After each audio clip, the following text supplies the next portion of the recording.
जब 27 सितंबर 2025 को तमिलनाडु के करूर में एक नेता एक हीरो को देखने के लिए एक रैली के अंदर जब 40 लोगों की मौत हो जाती है, तो इसके जिम्मेदार कौन है? क्या कोई बताएगा इसका जिम्मेदार कौन है? क्या आपको पता था मेरे बताने से पहले कि तमिलनाडु के अंदर, अपने देश के अंदर एक इतनी बड़ी घटना हो जाती है जिसके बारे में ना कोई सोशल मीडिया पर बात कर रहा है, ना कोई टीवी चैनल बात कर रहा है, ना कोई पॉलिटिशियन बात कर रहा है, ना कोई बड़ा सेलिब्रिटी बात कर रहा है?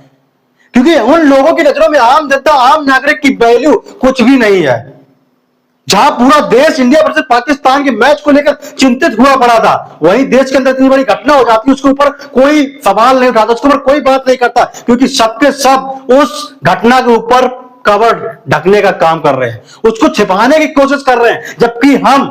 जैसे तमाम आम नागरिक, जो एक बड़े सेलिब्रिटी, जो एक नेता, एक हीरो को देखने के लिए वहां पर भीड़ एकत्रित होती है, और उस भीड़ एकत्रित होने के बाद जब वहां पर भगदड़ मच जाती है, तो उसके अंदर 40 लोग मौत हो जाती है। उन 40 लोगों की मौत, उन 40 लोगों की चीखें बताती है कि किस प्रकार से हम किसी दूसरे को देखने के लिए, किसी दूसरे के खुशी में शामिल होने के लिए अपने आप का बलिदान दे देते हैं। और वो व्यक्ति जिसके लिए हम खुद की आहुति दे देते हैं, या फिर यूं कहें जिसके लिए हम खुद बलिदान हो जाते हैं, उसकी नजरों में हमारी एक वैल्यू सिर्फ एक डेड बॉडी की होती है। और मरने के बाद हम उस डेड बॉडी की कीमत लगा देते हैं 2 लाख, 4 लाख, 5 लाख या 6 लाख, इससे ज्यादा और कुछ नहीं। बाद में एक एक्सीडेंट या फिर भगदड़ होने की घटना बताकर उस पर पर्दा डाल दिया जाता है, इसके ऊपर कोई सवाल खड़े नहीं करता है। अगर कोई सवाल खड़े करता है, या फिर हमारे जैसे लोग जो उस वीडियो को बनाकर उनकी सच्चाई सामने लाते हैं, उसको तो आप लोग साइड करके नजरअंदाज कर देते और बोलते हैं भाई साहब हमारे वालों को बोलने का अधिकार आपका नहीं है,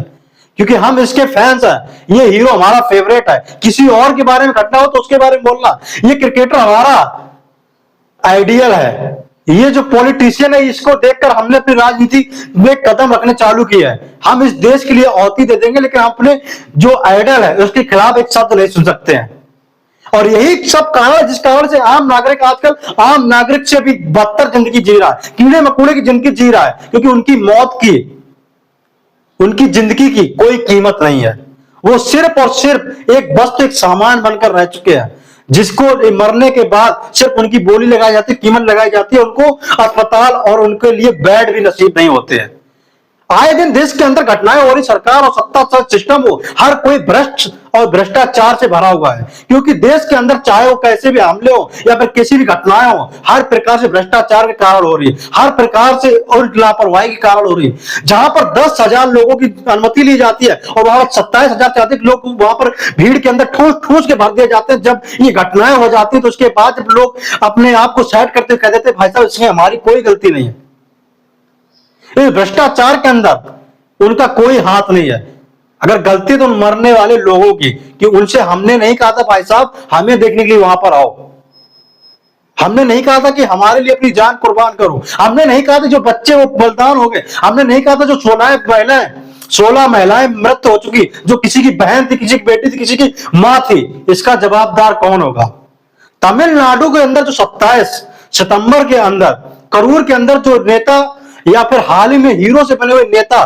थलापति विजय की रैली में, जहां पर 10,000 लोगों की अनुमति थी, वहां पर 27,000 से अधिक लोग जब वहां पर आ जाते हैं, जब भगदड़ मच जाती है, जब 40 से अधिक लोग, यानी अभी 29 सितंबर की जो खबर सुने तो उसमें 41 लोगों की मृत्यु हो जाती है। उन 41 लोगों की जिंदगियां चली जाती है उस एक नेता, उस एक हीरो को देखने के चक्कर में।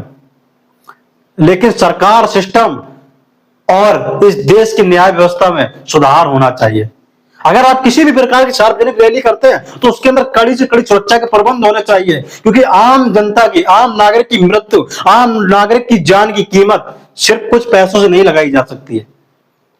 अगर किसी एक मिडिल क्लास की फैमिली का कोई एक फैमिली मेंबर अगर जाता है तो सिर्फ वो एक मेंबर नहीं जाता, बल्कि पूरी फैमिली पूरी तरीके से डिस्टर्ब हो जाती है, तबाह हो जाती है। किसी व्यक्ति के घर में एक ही कमाने वाला होता है, किसी के घर में एक ही वो माँ होती जो बच्चों को पालने के लिए काफी होती है, या फिर किसी का एक ही बच्चा होता है जो इन रैलियों के अंदर डूब जाता है, वो तारा बनकर इस देश के हिस्से से बाहर चला जाता है। मतलब ऐसी घटनाएं जिसके ऊपर अगर हम सवाल खड़े करते हैं तो शायद आप लोग भी हमारा साथ नहीं दोगे, क्योंकि आप लोग भी कहोगे भाई साहब वो हमारा फेवरेट है, उसके ऊपर उंगली नहीं उठानी है। भाई साहब ये नेता आज कुछ की जान गई तो गई, कल देश के लिए कुछ अच्छा करेगा। कल अच्छा करेगा या नहीं करेगा इसका फैसला को कल हो जाएगा, लेकिन आज जो गलती हुई है इसके लिए माफी कौन मांगेगा, इसका जिम्मेदार कौन होगा? क्या उसकी रिस्पॉन्सिबिलिटी नहीं बनती थी? वैसे आप लोगों को क्या राय है, कमेंट में जरूर बताओ।